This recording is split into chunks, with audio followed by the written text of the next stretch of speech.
Hello friends, and welcome to Escaping the Mouse with your host, me, Breck Roll. Alright, we've finally made a decision. The pool is out and we are going to replace the pool with a little bit of an elevated planter that we're going to plant some trees and other stuff in. And we're going to start doing stuff today. This is going to be a multi-episode project where this goes on. I may do one and they'll do a couple other vlogs, then we'll do another one. It'll be something that'll be gradually happening over the next few months. But we start today, and first thing I want to do is kind of figure out what the boundaries are going to be and exactly where everything's going to be. So yeah, this is what's left of where the pool was. You can see I've got these little blue flags around here. First thing, like I said, I want to do is figure out where the wall of this thing is going to be. Because for one thing, it's going to be larger than the pool is. The wall of the planter is not going to be here, because ultimately I've got these sprinkler heads here, and I want the sprinkler heads to be on the inside of the planter. So the wall is going to have to be outside that all the way around. So that's why I've got these sprinkler heads kind of marked here so I know where they are. So what I want to do is go to Home Depot, get some of that marking paint. I don't know exactly what they call it, but stuff that you can spray on the ground to determine what your perimeter or what your barriers or boundaries of something are going to be. And I want to do that. I basically want to get all the sand out of here. This is the sand that they put underneath the pool, so there was kind of a soft surface, so you didn't have like rough ground or anything. This is a very fine sand. It'll protect the underside of the liner, but this is all going to come out, and you can see the squirrels have been loving it because they've been burying their acorns in here, and we've had a very prolific year. You can see this is part of the reason that I had to give up on the pool, because this tree here just is a very prolific producer of acorns, and I mean, you can see how many have dropped onto this area here, and the squirrels are in here hunting for them all the time, so, and burying some of them.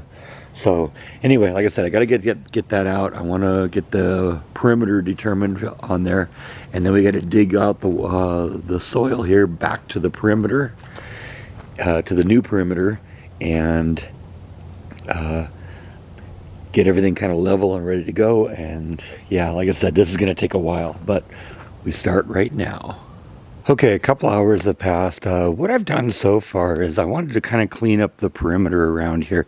So I actually went around the outside of the pool with a lawnmower, got everything kind of cleaned up. I blew a lot of the leaves and the acorns out of this area, and kind of blew it away from the perimeter. So now when I put the marking paint down, I'm not painting on stuff that's just going to blow away, and I'm not going to be able to see my lines anymore.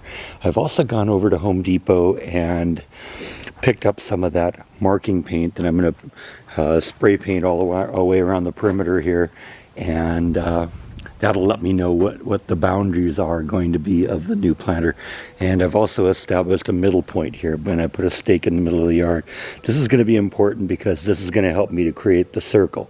Because what I've got is just a piece of cord on it. I'm going to create a loop at a certain point. I'm going to attach the spray paint in there, and I'm literally just going to walk around the circle. And spray the circle, or spray the paint on the ground, which will create the circle, and I'll know what the perimeter looks like. And so that's the next step. I went to Home Depot. I got some of that Day Glow fluorescent pink paint that you spray on the ground, and that's what we're going to do now, is we're going to create the perimeter.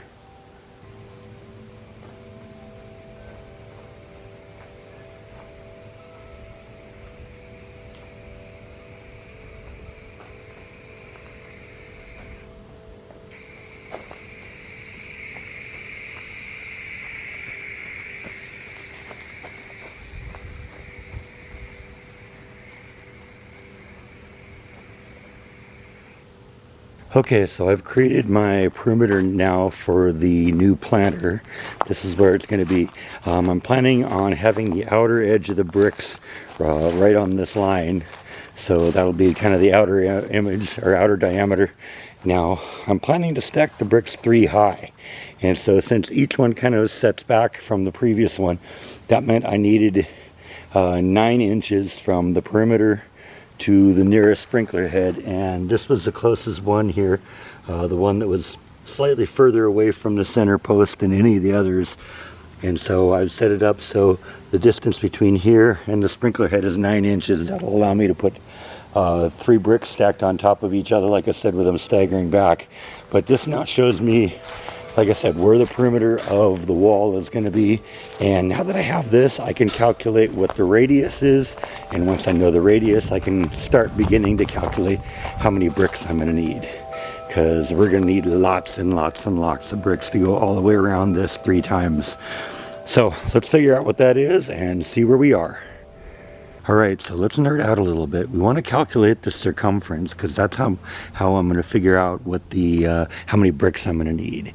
And the formula for calculating the circumference is 2 times pi times the radius. And the radius is the distance from the center point to the edge.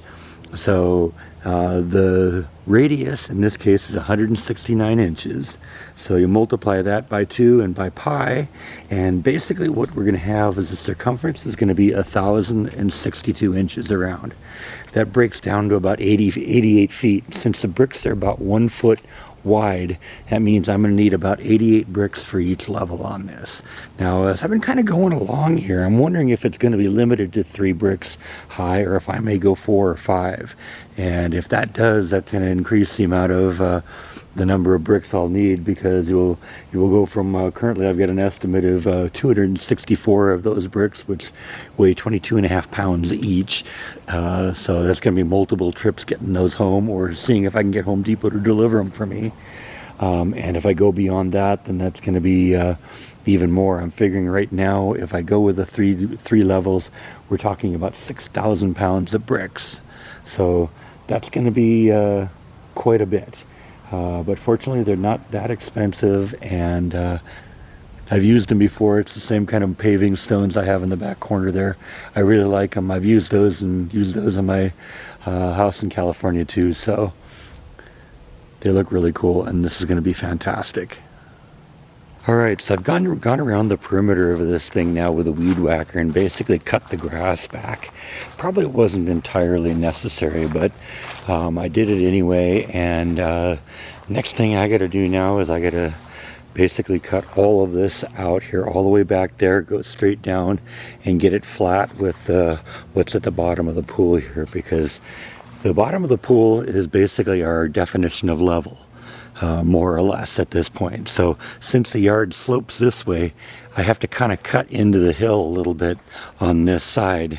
And so, like I said, there's not much of a lift there, but on this side there's a good about 4-inch drop off here. So like I said, I got to cut all this back to the perimeter edge there, all the way around, so that's straight across there, because I got to make sure all those bricks are perfectly level front to back, because otherwise they'll be up here to ripple up and down like that if I don't do it right. So that starts with a lot of back-breaking work, and I'm not going to make you watch that. You can just see the results in the next video. So anyway, that's all I got for today. Thank you as always for watching, and I'll see you next time on Escaping the Mouse. Good night. You know, I got done shooting that last scene, and I started thinking to myself, why in the world am I going to spend a bunch of my own back-breaking energy tearing this thing out, chiseling it out by a digger bar and a shovel, when there's machinery that can do this? I'm going to run over to Home Depot and rent a rototiller, and that'll make quick work of this. So I actually went over there just now and saw what they have, and I can actually rent a rototiller for the entire day. That'll make quick work of this, and it'll cost less than $100. So I'm definitely going to do that. That makes sense more than trying to dig this out by hand. That was stupid. I don't know what I was thinking. I also had another thought here. Initially I was wondering what am I going to do with all this dirt that I'm digging out of here? Am I going to throw it away? And I started thinking, no, I don't really need to do that. I'm going to be able to repurpose it, because my plans are at this point, you know, I've got this walkway that used to go out to the pool. It's now going to go into the planter, and I'm going to have like a pathway going through the middle and a pathway going at a right angle through the middle in the opposite direction. And I'm going to need just have some fill soil to fill that in. So when I dig all this out and smooth it all out and knock it down and get it ready to go, I'm actually just going to hold on to it, and we're going to use it to fill up this little walkway in the middle, because in the walkway in the middle I don't want anything growing. So I'm going to put like a weed barrier on it, and then cover it up with pebbles, and I'll be walking through with pebbles. It'll be sort of like what I have over here between the planters, once you get all the leaves out of there. But there's like little tiny pebbles in the pavers, between the pavers here, and that further helps keep the weeds under control. So I think that's what we're going to do. We'll pick that up tomorrow, and I'll show you that then.